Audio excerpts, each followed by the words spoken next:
नमस्कार साथियों, मेरा नाम है आर.के. Singh. Suncity IAS YouTube channel पे आप सभी का स्वागत है। आज के एपिसोड में हम जिस मुद्दे की चर्चा करने वाले हैं, ये मुद्दा जुड़ता है दुनिया के दो बड़े पावर्स, एक तो दुनिया के बास कहलाने वाले अमेरिका से और दूसरा भारत के महत्वपूर्ण चिर प्रतिद्वंदी पड़ोसी देश चीन से। और इसी के संदर्भ में अब ये कहा जा रहा है कि जो अमेरिकी राष्ट्रपति ट्रंप हैं, उन्होंने एक बड़ा दांव चल दिया है। ये जो दाव है, ये कहा जा रहा है ये G2 डिप्लोमेसी है। तो G2 डिप्लोमेसी अब चर्चा में आ चुकी है और ये कहा जा रहा है कि ये जो अमेरिकी राष्ट्रपति का जो दाव है, ये भारत के लिए खतरनाक हो सकता है। कितना खतरनाक हो सकता है, ये एक बड़ा प्रश्न चिन्ह है। इसी के टॉपिक पर हम आज जो भी महत्वपूर्ण मुद्दे हैं, जो अहम पहलू हैं, उन पर डिटेल से बात करेंगे कि आखिर डोनाल्ड ट्रंप ने कौन सी G2 डिप्लोमेसी चल दी है। क्योंकि अमेरिकी राष्ट्रपति हमेशा अपने नए नए कह सकते हैं कि जो गतिविधियां हैं, उनसे दुनिया में चर्चा में रहते हैं। तो जो ट्रंप हैं, इन्होंने चीन के लिए फिर से एक बार जो G2 डिप्लोमेसी है, उसे पुनर्जीवित कर दिया है। और ये जो नीति है, ये जो पॉलिसी है, ये भारत के संदर्भ में अब चर्चा का विषय बनी हुई है। कहा जा रहा है कि इससे भारत को एक बड़ा झटका लग सकता है। तो किस तरह का झटका लग सकता है, उस पर हम बात करेंगे। इस पूरे मुद्दे से जुड़े हुए जो भी महत्वपूर्ण बिंदु हैं, हाल के जो भी घटनाक्रम है, जिस कारण से इस तरह की चर्चाएं अब आम हो चुकी हैं। और चीन के लिए ये कहा जा रहा है कि जो लगातार हमदर्दी दिखा रहे हैं ट्रंप, आखिर ऐसा क्यों कह रहे हैं? क्योंकि पिछले वर्ष की बात है कि इस समय जो भारत के साथ अमेरिका कर रहा है, ठीक वही चीन के साथ टैरिफ विवाद, अन्य जो मसले हैं, उन पर चीन को लगातार अमेरिका घेर रहा था। लेकिन अब ऐसा क्या हो गया कि अमेरिकी राष्ट्रपति अब चीन के लिए हमदर्दी दिखा रहे हैं। और इसी के संदर्भ में देखेंगे आखिर G2 जो अवधारणा है, G2 जो पॉलिसी है, इसका मीनिंग क्या है, ये कैसे आई, कैसे अस्तित्व इसका देखने को मिला और भारत कितना प्रभावित हो सकता है इस G2 डिप्लोमेसी, G2 इस अवधारणा से। तो ये सारे बिंदु हैं जिन पर एक एक करके हम डिटेल से बात करने वाले। चलिए देख लेते हैं क्यों चर्चा में है। तो अब यही बात सबके सामने आ चुकी है कि ट्रंप ने चीन के लिए फिर से एक बार पुनर्जीवित कर दी है G2 डिप्लोमेसी। G2 जो पॉलिसी है, उसे जीवित कर दिया है और ये भारत के लिए क्या हो सकता है, एक समस्या उत्पन्न कर सकता है। क्योंकि अमेरिकी जो राष्ट्रपति हैं, जो ट्रंप, ये हमेशा अपने कुछ ऐसे कारनामों से पूरी दुनिया में एक तरह से उथल पुथल मचाने के लिए जाने जाते हैं। क्योंकि जब से इन्होंने अपना दूसरा कार्यकाल संभाला है, उसके बाद तो देखें तो इनकी पूरी जो नज़र है भारत और चीन पर एकदम से पड़ी हुई है। पिछले वर्ष चीन को इन्होंने पूरी तरह से घेरा, परेशान किया। इस वर्ष भारत के साथ वही कारनामा इन्होंने किया है। लेकिन अब अमेरिकी जो राष्ट्रपति हैं, ये चीन को एक फंक्शनल जो इक्वल है, कार्यात्मक रूप से समान घोषित कर रहे हैं। ये घोषणा खास तौर पे चर्चा में इसलिए आई है कि जो G2 एक द्विध्रुवीय जो ढांचा है, जो डुओ जो पोल की बात कही जा रही है, उसके उभरने के संकेत दे रहे हैं, जिसमें अमेरिका और चीन पूरे दुनिया की जो विश्व व्यवस्था है, उसके प्रमुख एक तरह से निर्णयकर्ता के रूप में उभर सकते हैं। ट्रंप जो प्रशासन है, इसने हाल ही में चीन के साथ जो कोऑपरेशन है, जो सहयोग है, जो शांति है, उस शांति और सहयोग स्थापना के लिए क्या किए हैं, एक बार फिर से अपना हाथ बढ़ाया, अपने कदम बढ़ाए। जो अमेरिका के पिछले एक दशक से चली आ रही जो नीति है, उसके ठीक उल्टा देखने को मिल रही है।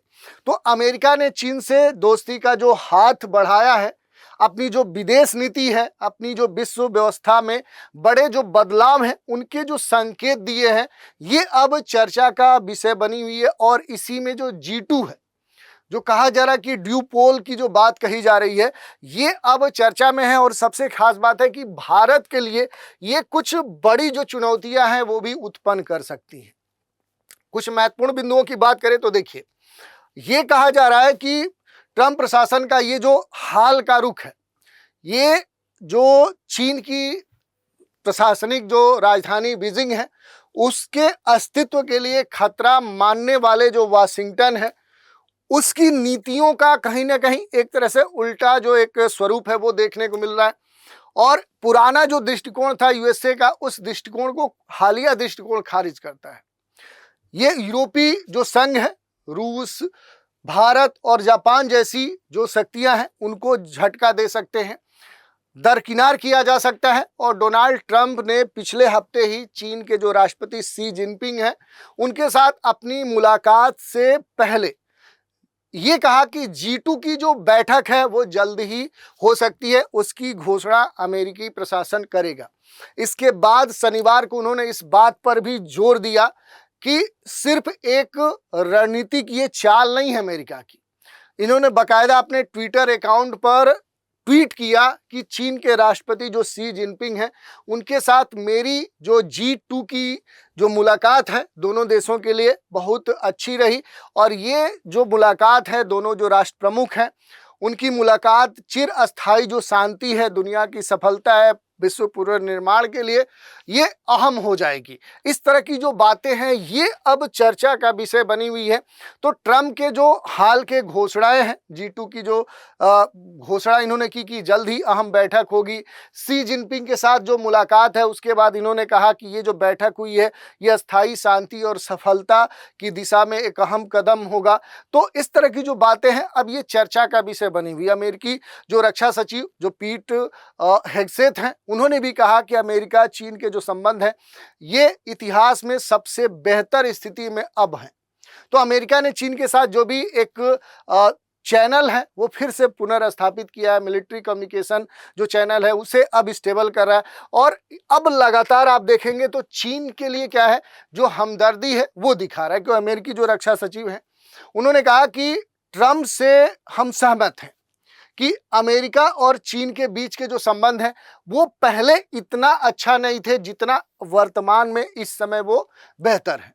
शी जिनपिंग की ट्रंप से जो मुलाकात है, इसके अलावा जो विदेश सचिव हैं अमेरिका के, उन्होंने मलेशिया में चीन के राष्ट्रीय रक्षा मंत्री जो एडमिरल जो डोंग जून है उनके साथ भी बैठक की। और उन्होंने कहा कि चीनी जो एडमिरल हैं और मैं इस बात पर सहमत हैं कि शांति और अच्छे संबंध हमारे दोनों देशों के लिए क्या है ये एक बेहतर रास्ता खोलेंगे। तो इस तरह की जो बात है वो देखने को मिल रही है। अब यहाँ पर एक और महत्वपूर्ण बात देखने को मिल रही है, जो G2 की अवधारणा है ये खास तौर पे चर्चा में है कि आखिर ये G2 पॉलिसी है क्या। तो देखिए इसके बारे में अगर देखेंगे तो ये जो G2 है, G2 की जो बात की जा रही है, ये जो अवधारणा है सबसे पहली बार जो अर्थशास्त्री जो फ्रेड बक्सटन है उन्होंने बुश के काल में दी थी। जो जॉर्ज बुश थे पहले अमेरिकी राष्ट्रपति थे, उन्होंने उन्हीं के समय में दी थी। और इतिहासकार जो नियाल फर्ग्यूसन है उन्होंने इसे एक तरह से अमेरिका कहा था, यानी जो चाइना है जो अमेरिका है इनके बीच के जो टाई अप हैं जो संबंध है उस रूप में इसे दिखाया था, जिसमें अमेरिका चीन के बीच में व्यापार, वित्तीय जो भी जलवायु है, इस तरह के जो भी मुद्दे हैं उन पर साझेदारी की बात देखने को मिली थी। ओबामा काल में ये जो अवधारणा है ये कमजोर पड़ गई, जो बुश काल में आई थी बाद में फिर धीरे धीरे ये कमजोर होती गई। और कहीं ना कहीं देखें तो चीन को एक आक्रामक नीति या एक आक्रामक शक्ति के रूप में अमेरिका ने देखना शुरू किया।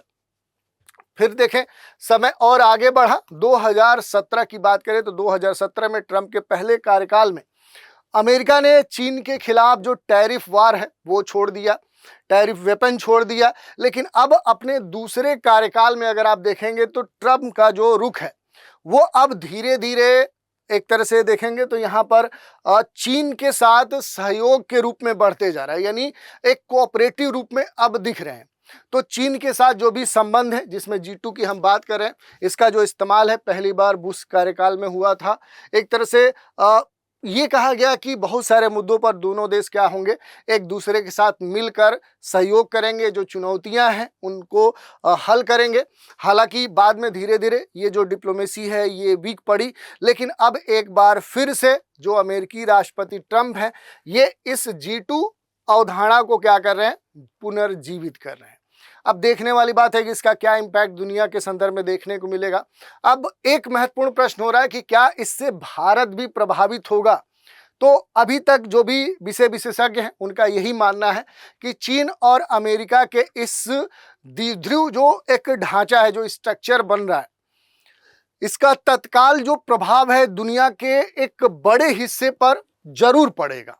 इसमें खास तौर पे ये कहा जा रहा है कि जो यूरोपीय यूनियन है इस क्षेत्र पर पड़ेगा, जो रूस है, रूस के ऊपर इसका असर पड़ेगा, साउथ एशिया के ऊपर असर पड़ेगा जिसमें भारत आता है, तो भारत के ऊपर भी क्या होगा, इसका जो असर है इस G2 अवधारणा का, अमेरिका चीन के इस टाइप का असर जरूर पड़ेगा।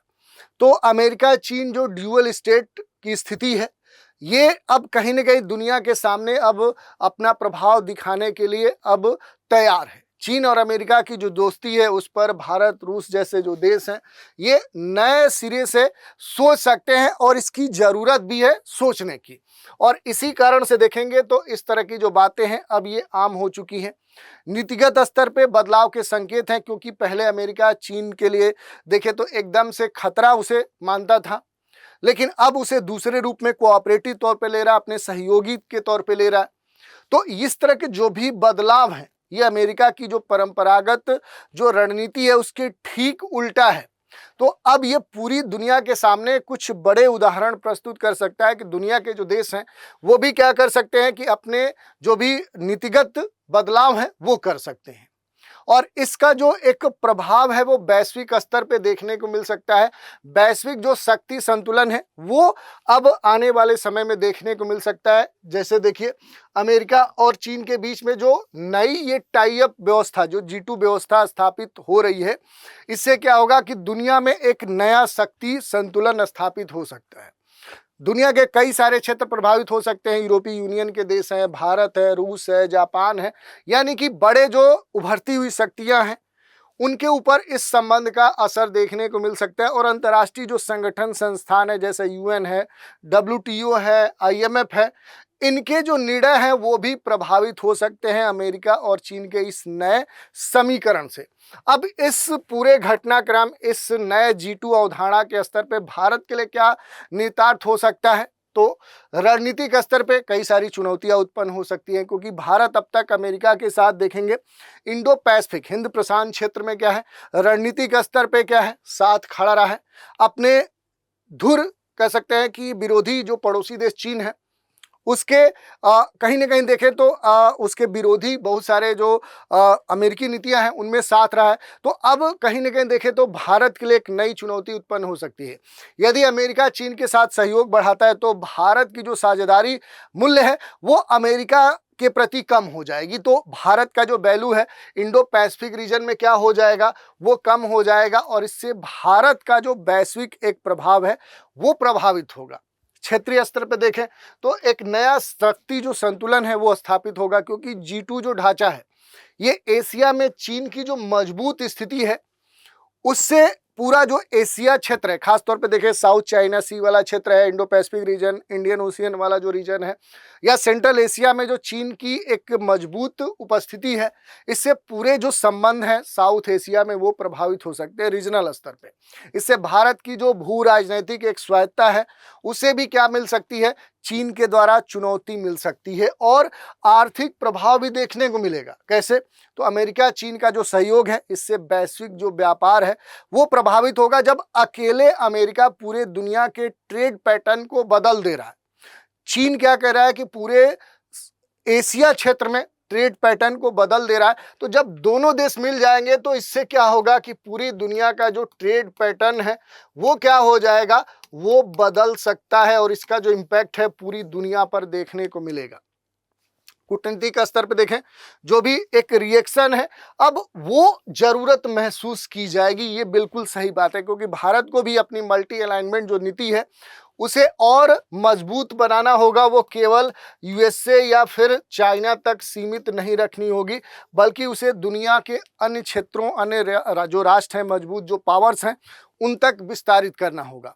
रूस, यूरोप, जापान, आसियान देशों के साथ भारत को साझेदारी अपनी मजबूत करनी होगी। भारत को voice of the global south की जो भूमिका है उसमें अब सक्रिय भूमिका निभाना होगा। तभी क्या हो सकता है कि ऐसी चुनौतियों का जो समाधान है वो हो सकता है। यानी भारत के लिए अगर आने वाले समय में जो कर सकता है भारत, उसकी अगर हम बात करें तो स्वायत्त जो विदेश नीति है उसे बनाए रखना होगा भारत को। Quad, BRICS, SCO, global south जो डिप्लोमेसी है उसको समानांतर रूप से क्या करना होगा, एम्पावर्ड करना होगा, तकनीकी स्तर पे और रक्षा के क्षेत्र में आत्मनिर्भरता पर भारत को ध्यान देना होगा, ताकि इनका प्रभाव या इस तरह के जो भी समीकरण बन रहे हैं दुनिया में, उनका प्रभाव भारत के विकास के ऊपर ना पड़े। आर्थिक कूटनीति की बात करें तो उसको भी केंद्र में रखते हुए भारत को एक वैकल्पिक जो विकास केंद्र है वो बनने पर ध्यान देना होगा। ओवरऑल हम कह सकते हैं कि ट्रंप के द्वारा ये जो G2 की अवधारणा को फिर से पुनर्जीवित करने का प्रयास किया जा रहा है, ये वैश्विक शक्ति संतुलन को एक नए जो द्विध्रुवीय जो स्वरूप है उस रूप में बदल सकती है। जो बाइपोलर की बात कही जाती है कि पूरी दुनिया यूनिपोलर ना हो, तो भारत के लिए ये जो नई नीति है, ये नई रणनीतिक जो चुनौतियां हैं वो लेकर आ सकती है, और ये अवसर भी देती है कि वो अपने स्वतंत्र और बहुपक्षीय जो संतुलित विदेश नीति है उस दृष्टिकोण को अपनाते हुए भारत क्या करे, अपने को और बेहतर बनाए और सशक्त बनाए और मजबूत बनाए, और साउथ एशिया में ही नहीं बल्कि पूरी दुनिया में अपनी जो स्थिति है उसे मजबूत बनाए। तो इस तरह से ये टॉपिक है जिस पर हमने बात की। इस पर आपके कई सारे प्रश्न भी बन सकते हैं। जैसे मेंस के अगर प्रश्न की बात करें तो एक एग्जांपल लेते हैं, जैसे हाल ही में डोनाल्ड ट्रंप के द्वारा चीन के साथ पुनर्जीवित की गई G2 जो पॉलिसी है, ये वैश्विक शक्ति संतुलन को किस प्रकार प्रभावित करेगी, इम्पैक्ट डालेगी, भारत के लिए इसके क्या रणनीतिक निहितार्थ हैं, उस पर आपसे 150, 200, 250 वर्ड्स में प्रश्न पूछ सकता है। ऐसे ही ऑब्जेक्टिव प्रश्न भी आपके पूछे जा सकते हैं। हाल ही में समाचारों में उल्लेखित जो G2 शब्द है, इसका संबंध किससे है? अमेरिका रूस के बीच में परमाणु समझौते से है, या फिर अमेरिका और चीन के बीच में वैश्विक सहयोग की अवधारणा से है, भारत और जापान के बीच में जो रक्षा साझेदारी है उससे है, या यूरोपीय संघ के द्वारा बड़े देशों के बीच में जो भी आर्थिक समझौता है उससे है? तो इस प्रश्न का भी उत्तर आप हमें कमेंट के माध्यम से दे सकते हैं, और जो भी मेंस के प्रश्न है उसको आप चाहें प्रैक्टिस करना तो उसका भी उत्तर लिखकर हमें आप भेज सकते हैं। जो भेजेंगे उन्हें सिनॉप्सिस और या फिर इसका मॉडल आंसर भी हम भेजेंगे। तो आज के एपिसोड में इतना ही। आप सभी हमारे साथ बने रहें, इसके लिए धन्यवाद।